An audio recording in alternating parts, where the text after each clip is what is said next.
as long as... Hey everybody. So I just reached 200 subscribers on my channel and I thought I would treat myself and get a new drone. Kind of see if I can do a little bit cooler stuff with a cooler drone here. So this is my 2000 Volkswagen Golf TDI. I bought it about 3 years ago with 499,000 miles on it. The kid I bought it from him and his dad, and the dad told me the story. He said they were sitting at a stoplight, and all of a sudden the engine started revving to the moon, right? And the dad said, "Hey, stop!" Because he was in the passenger side. He said, "Stop! Get your foot off the gas. What are you doing?" And the kid said, "My foot's not on the gas." And then it revved for like another 30 seconds and then blew up. And so they got it towed home, and they figured, well, this car is old. We'll get him a new car, and we'll get rid of this thing. And so I had this ALH engine sitting in my garage. I've had it in 74 Volkswagen bus. I also had it in a 1993 Eurovan. Originally, this engine is an AGR engine out of a 2000 Seat Ibiza, running around Europe. I bought it from an engine importer back in like 2008, I believe, with 33,000 miles on it. So this is the fourth car that this engine has been in. I've had a wastegate, a couple different wastegate turbos on it. I've had the regular VNT 15 on it. Right now I've got a VNT 17 with a stage 4 tune, pushing like 27 pounds of boost. I've got a South Bend Stage 2 endurance clutch in there to handle all the power that it's put into the ground. So yeah, this has been a really good car for me. Right now it's got 513,000 miles on it. So I haven't put a whole lot of miles on it in with this engine configuration in it, but this is pretty much the coolest car I've had this engine in. And go figure, it's what it came from the factory. So this is a nice little vehicle to get 50 miles per gallon in, and then still have a little bit of fun in it. So I'm gonna go through and do a little bit of maintenance and get her back up to 51 miles per gallon because I'm down at about 38 right now. So this guy's got two problems. One of them is my injection timing is set so far advanced that it's off the charts. And since it's so advanced, it won't start below about 50 degrees Fahrenheit. I like to say 47 is my magic number. So in order to do your ignition timing, you have to get your engine up to temperature. Well, the thermostat on this vehicle has gone bad. So since it's like 45 degrees outside, this needle won't even move off of the low spot. So first I got to replace my thermostat so that I can get my engine up to temperature to read my real timing on my VCDS, and then I'll really know where I'm at. So that's what I'm going to do today. I'm going to replace this thermostat and then do the rest on the computer and then adjust it up here. So it should be a fun one.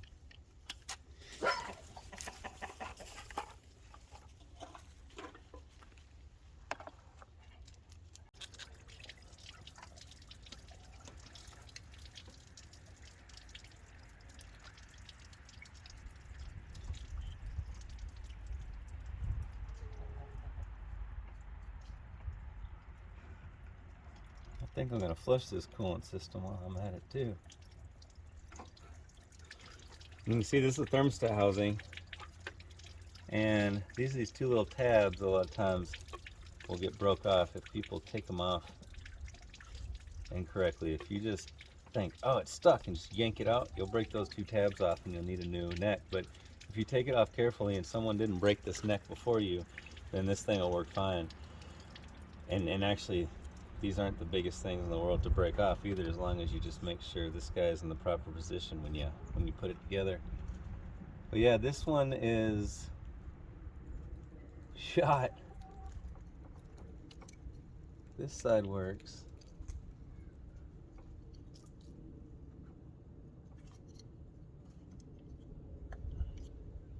But the other side, it's seized up.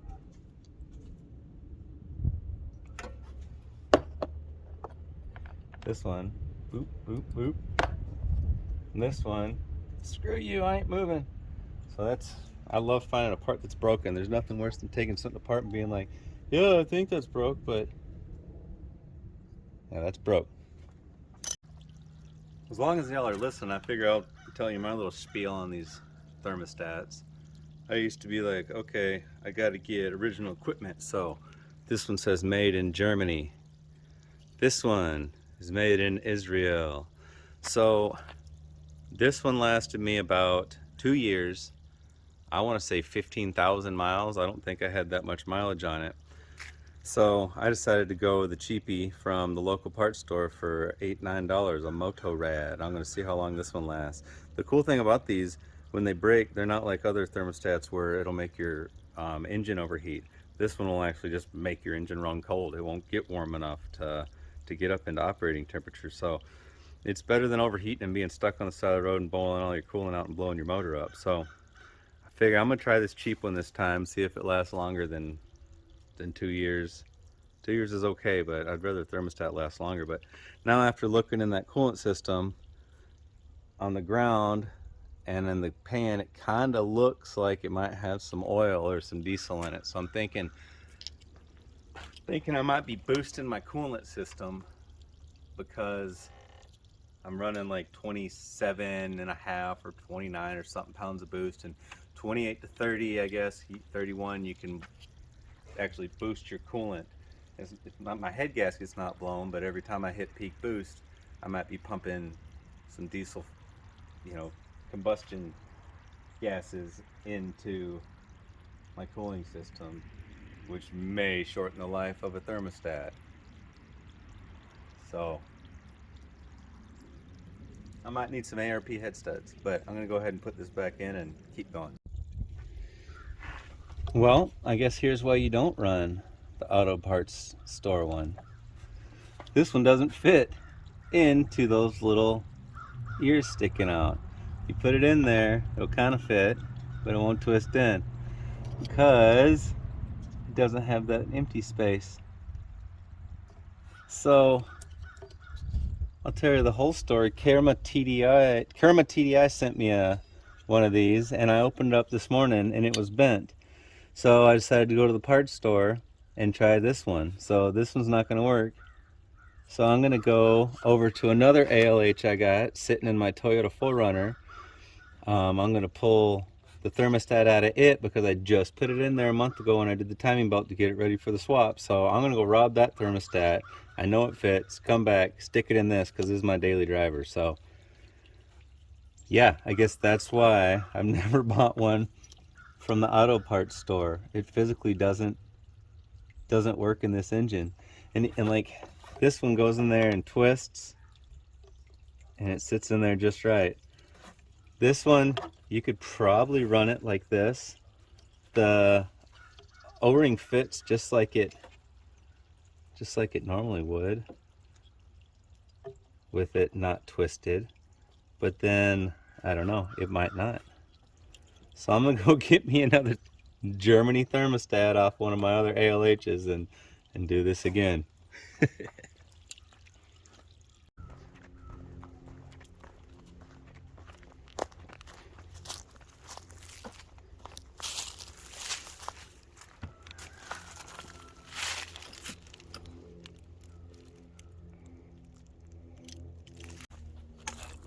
Toyota with an ALH.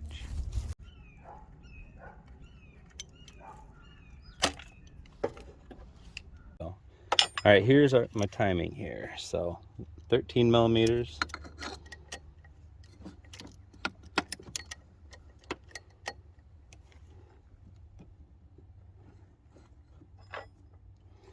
So you get them pretty darn loose. You don't want to get them all the way loose or the pulley's slopping up and down on the shaft, but let's see here.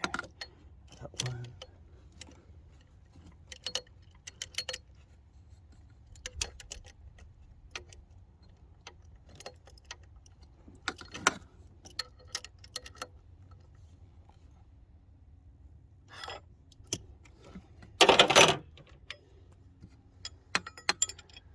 So we're too advanced, so we're going to retard it a little bit. We're going to go, I'm going to try to use just barely anything here.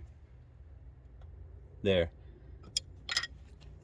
I'm going to tighten her down and check it again.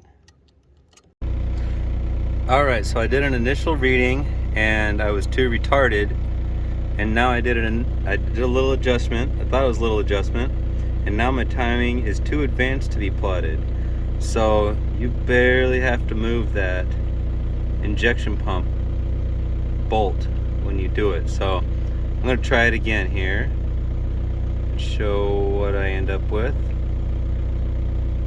I gotta move the wrench towards the rear of the car to pull the timing, to pull this down. Before I was so retarded that this line wasn't showing. So if it's showing, you're too advanced. If it's not showing, you're too retarded. And it'll tell you right there, timing is too advanced. So I'm going to turn it off and try this again. Alright, I just loosened them. We're still too advanced, which is forward. So retard is backwards.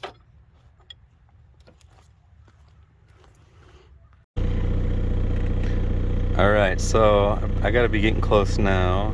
Engine.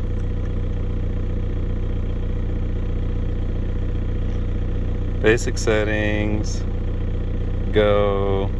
TDI timing. My fuel temp is still too hot.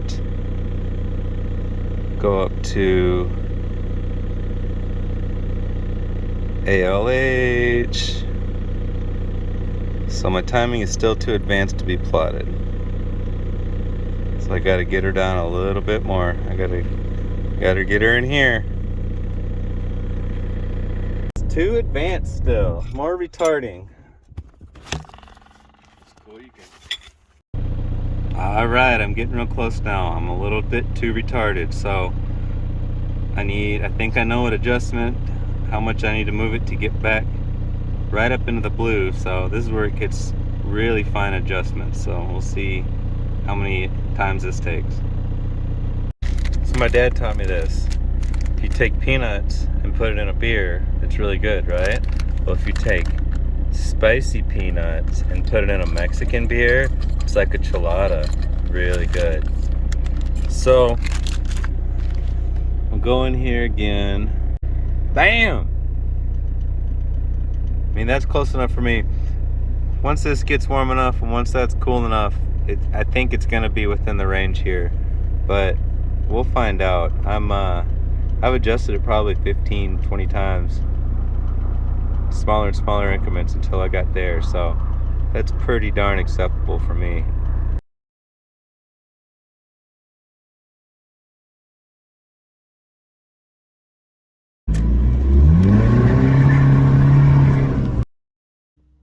Well, I can't really tell if it's any faster from that little bit there. Only went about 60 miles an hour, but I don't know. Maybe it'll be better for fuel economy and all that other good stuff.